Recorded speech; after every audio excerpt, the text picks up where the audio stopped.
بسم اللہ الرحمن الرحیم۔ زکوٰۃ نہ دینا گناہ کبیرہ ہے۔ سیدنا ابو ہریرہ کہتے ہیں کہ رسول اللہ صلی اللہ علیہ وآلہ وسلم نے فرمایا، اللہ جسے مال دے اور وہ اس مال کی زکوٰۃ نہ دے تو اس کا مال قیامت کے دن اس کے لیے گنج سانپ کے ہم شکل کر دیا جائے گا، جس کے منہ کے دونوں کناروں پر زہریلا جھاگ ہوگا۔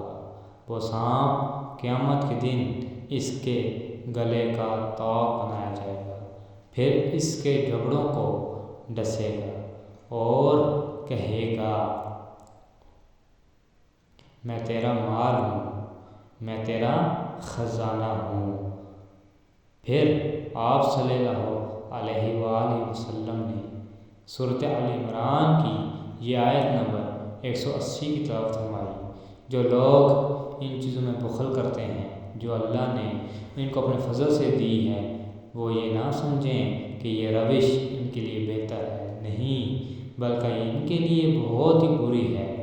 اور جس چیز میں انہوں نے بخل کیا اور اس کا انہیں قیامت کے دن طوق بنایا جائے گا۔ صحیح بخاری شریف۔